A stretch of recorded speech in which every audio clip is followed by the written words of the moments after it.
Drift roses are low maintenance. Do they require pruning?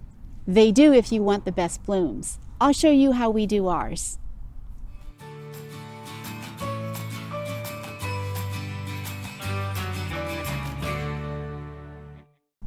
Drift roses are ground cover roses that are a cross between full-size ground cover roses and miniature roses. They grow typically 1.5 feet high, 2 foot to 3 foot wide, and they are disease resistant. They are heat, humidity, and cold tolerant. They grow in zone 4 through 11. Overall, they're very easy to care for and very easy to love. I have 4 types of drift roses, 3 in the front and 1 in the back. So I have the coral drift. I think this is probably my favorite. So this is what it is. I have the sweet drift. It is a double petal. So this is a sweet drift. And then I have the red drift. And then I have the pink drift. Pink drift is the one in the back. So because drift roses are ground cover roses, they're fairly small to start off with. You typically do not need to prune them, but they respond very well to pruning. And even the tag itself says, for best performance, cut back every year. I didn't do it for the first year because they were small, and I don't think I did it for the second year either. But after that, I've cut them back every year, and they've done very well from the pruning. So let's get started. I start my pruning typically in the middle of February.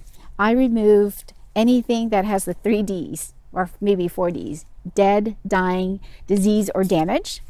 I remove things that are crossing, branches that are crossing, and I also remove things that are stray branches that are outside of the shape or bound that I want. So that's typically what I do, and I cut them off 4 to 6 inches from the ground.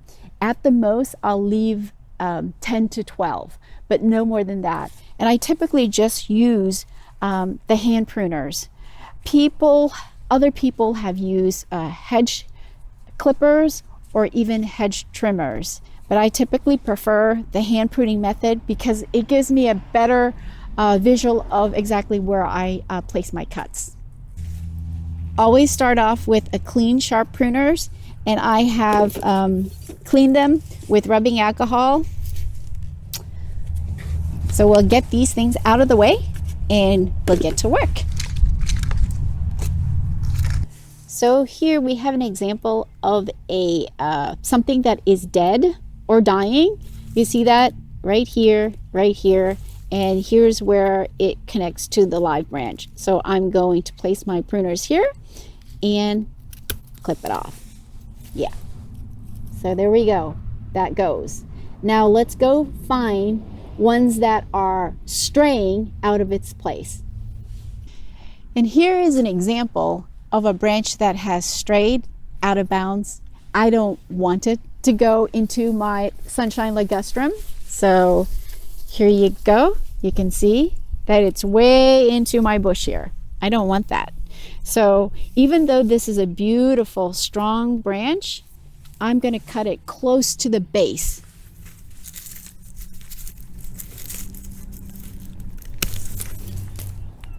Out it goes. And here's an example of a crossing branch. You see here, it's crossing. So what I'm going to do is I'm going to remove the smallest one here. So you don't want it crossing or touching if you can help it. Here's another example. These two are crossing. So I'm going to come over here, take that off. And behind it is another one where it's crossing. So here is the first one, and here's the second one. I don't know if Jonathan can take a good look at that, but let me see. So here we go, right here. Branch number 1, branch number 2, they make a perfect X. So I'm going to put my pruners here and snip it. There we go. So I'm just going to go the rest to remove those crossing, damage, stray, and then once I'm done with that, I just prune it for the height that I want, which is roughly around 6 inches from the ground. Now that you've seen an example of what we're looking for, let's do a whole bush.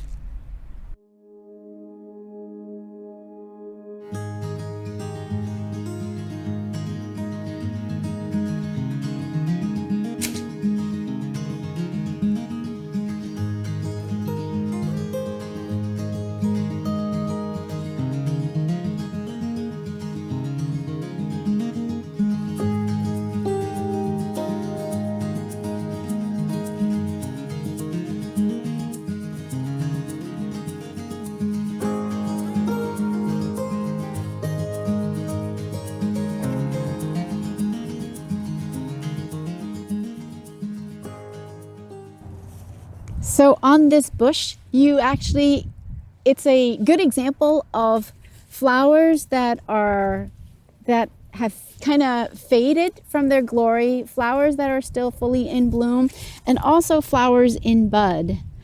Because we live in a mild zone 9, you will always have some sort of flowers throughout the year. And for me, yes, it's beneficial for you to deadhead, remove the spent flowers. I don't bother with it because it's not that big of a deal. Of course it helps, but I just feel that it's such a repeat bloomer. I just don't bother with it. It's a personal choice. And also, as I was pruning, I noticed that this particular branch where I cut off, it's hollowed. It's where I would have wanted to stay, but because it's hollowed, it doesn't look that healthy. I'm going to go ahead and take it down to the lower branch. So this way, and now the difference between this branch here, how it's hollow and sickly and maybe dying, you want to remove that. So I cut it all the way back to the main branch. So after you've pruned, you just step back, take a look. Do you like the shape? Is anything sticking out? You may want to prune again just to make sure that the overall shape and look is what you want. But otherwise, this is how I typically do it for our drift roses.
So 2 things I would like to mention is that they're very thorny.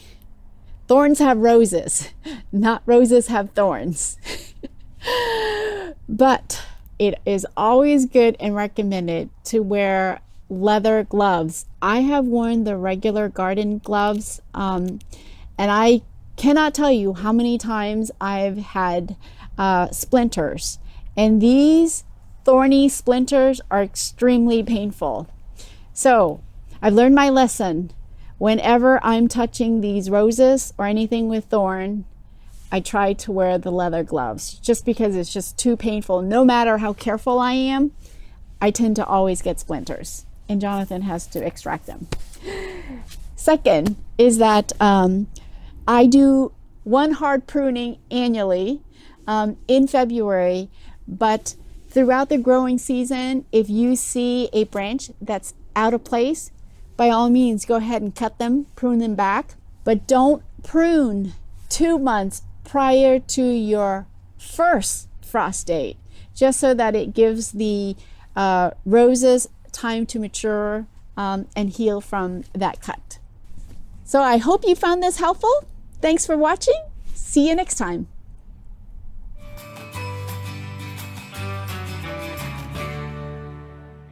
They are disease resistant. They're reput. Okay. Our ground cover roses that are across. Okay.